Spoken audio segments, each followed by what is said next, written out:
Bueno, soy Adair Tirano Guzmán en un nuevo video de otra actividad que me encargó mi profesor de ética. Esta vez sobre el ensayo sobre el principio de la población, que es una demografía escrita por el economista inglés Thomas Robert Malthus, algo así se pronuncia. Disculpen mi pronunciación, no soy muy bueno. Bueno, ¿de qué trata esta obra? Básicamente, en su tiempo esta persona le decían que era muy pesimista.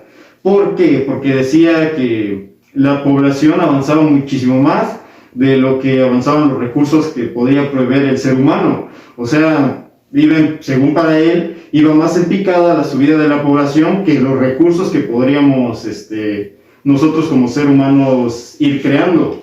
En parte de esto tiene mucha razón, aunque con el paso de los tiempos, con el paso de las generaciones, pues, como han visto el ser humano, con la industria, con la ganadería, se las ha ido arreglando para ir, por así decirlo, aumentando los recursos, ya sea de cualquier tipo, o buscando otro tipo de energías, materiales, etc. O sea, la ciencia ya ha apoyado mucho en esto, y también las nuevas generaciones. Pero en algo que sí está muy cierto, es de que a partir de muchos años que han ido, sí han habido más sobrepoblación de la que de la que se tenía previsto. Él tenía una frase que decía que al pobre se le debería de dar pan en vez de otras cosas. ¿Por qué?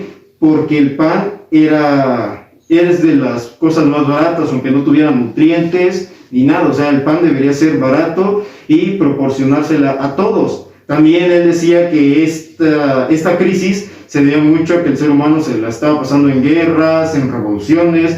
Igual es algo que en parte tenía mucha razón. Tal vez todo lo que decía no era 100% real, ya que con el paso de los años, esto, como les digo, ya tiene muchísimos años. Es una obra de aproximadamente del siglo XVIII, por ahí, publicada en 1796, 98, disculpen, y han transcurrido ya muchos años, es 1700, estamos en el 2000.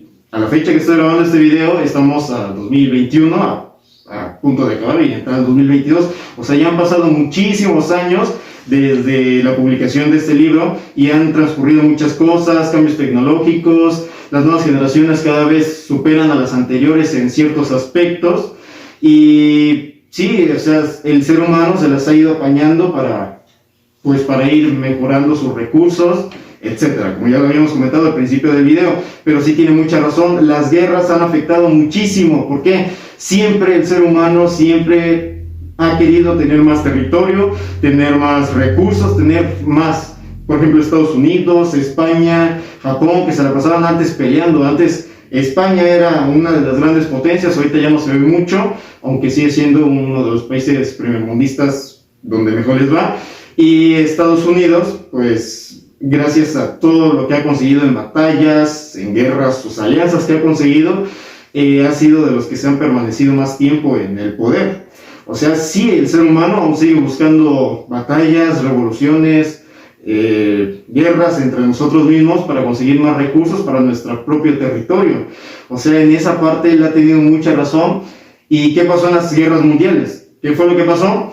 Lo que fue Estados Unidos perdió muchísimos recursos y tenía que andarles pidiendo. Ahí fue cuando en el país en el que estoy, en México, nos benefició bastante porque nos pedían muchas cosas prestadas, lo que venía haciendo los estadounidenses, y ahí fue donde aportó en gran parte México, y la economía de mi país se vio muy beneficiada. O sea, sí tenía razón. Hay cosas que tal vez sí les exageraba demasiado este personaje, Thomas, pero ya de muchas cosas sí se han visto. Estamos sufriendo sobrepoblación actual, no se sabe en qué momento se vaya a acabar el petróleo. O sea, hay muchas cosas, pero como todo, del carbón pasamos al petróleo y ahorita se están viendo más energías.